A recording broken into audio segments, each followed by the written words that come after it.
Placez une balle de ping-pong sur une bouteille remplie un maximum.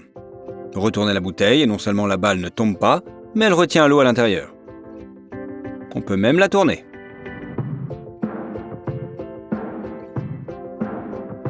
Ensuite, nous la remettons dans sa position initiale. Et voilà. Au cas où vous auriez des doutes, l'eau à l'intérieur. Voilà, c'est tout simplement de l'eau. Remplissons l'évier d'eau et laissons le robinet ouvert. Plaçons la balle sous le jet et voyons à quelle vitesse elle commence à tourner. Si vous commencez à déplacer le jet, la balle le suivra et restera dans le courant. Maintenant, attachons-la à une ficelle et laissons-la retourner dans le courant. C'est comme si elle était collée. Mais avec un peu d'effort, on peut quand même la retirer. Si votre balle de ping-pong est bosselée, il vous suffit de la plonger dans l'eau bouillante pendant quelques secondes pour la redresser. Hop, et la balle retrouve sa forme initiale. Vous pouvez à nouveau l'utiliser. Vous pouvez également placer un briquet sous la boule cabossée, mais à une certaine distance pour qu'elle ne fonde pas. Vous voyez qu'en quelques secondes, elle reprend sa forme initiale et rebondit comme si elle était neuve. Pas mal, non? Allumez le sèche-cheveux à sa puissance maximale et placez la balle dans le courant d'air. Elle commence à flotter dans l'air, se déplaçant de haut en bas. Elle reste dans le courant même si vous inclinez le sèche-cheveux. Ajoutez une deuxième boule et elles flottent toutes les deux.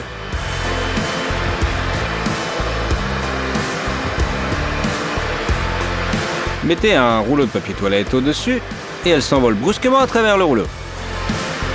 Regardons encore une fois. Voici l'angle maximal auquel la balle reste dans le courant. Prenez maintenant une paille à cocktail ordinaire. Pliez-la, angle droit. Portez-la à vos lèvres et commencez à souffler fort à l'intérieur. Puis placez une balle à l'autre extrémité. Voyez à quelle vitesse elle tourne et reste sur le tube. La durée dépend uniquement du volume de vos poumons. Et maintenant, le même tour mais avec un entonnoir. Soufflez dedans et la balle commence à tourner. Même si ce n'est pas pour longtemps. C'est plus difficile qu'il n'y paraît. Mais pourquoi se torturer si l'on peut simplement attacher un entonnoir à un sèche-cheveux? Voyons ce que cet appareil peut faire.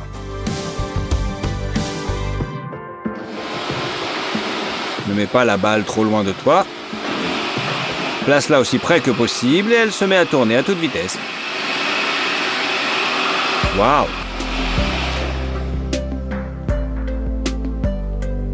Voyons à quelle hauteur une balle rebondit habituellement et si l'on lui donne pas d'accélération. C'est plutôt pas mal, mais il est sûrement possible d'aller plus loin.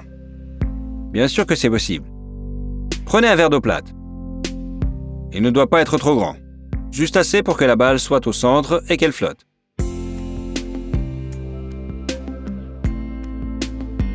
Lancez le verre et la balle s'envole littéralement vers le plafond. Recommençons. Regardez la puissance. Sans le plafond, on ne sait pas jusqu'où la balle serait allée.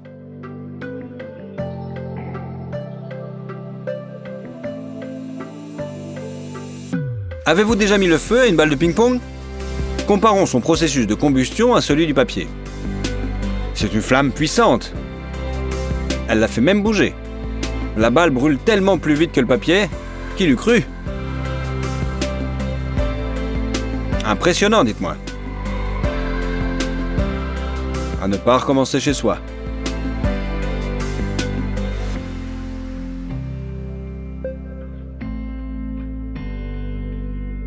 Dingue.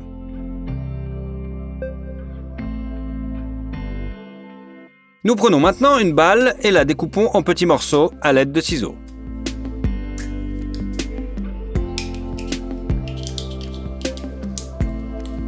Ensuite, nous avons besoin d'un petit morceau de papier aluminium. À l'intérieur de cette feuille, nous plaçons les morceaux de la boule précédente et nous l'enveloppons soigneusement comme un bonbon.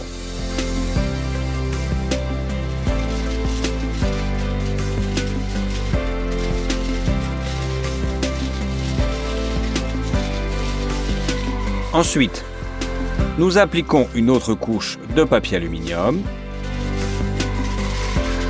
elle aussi bien serrée. Maintenant, plaçons notre bonbon dans un aquarium vide.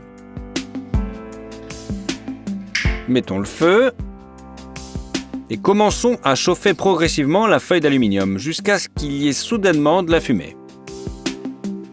Enlevez vos mains et regardez. Des flammes jaillissent comme dans un lance-flamme.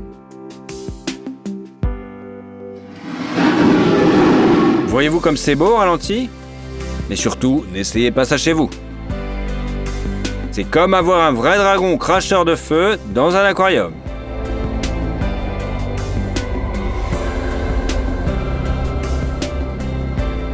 Parfois, on obtient une bombe fumigène au lieu d'une colonne de feu.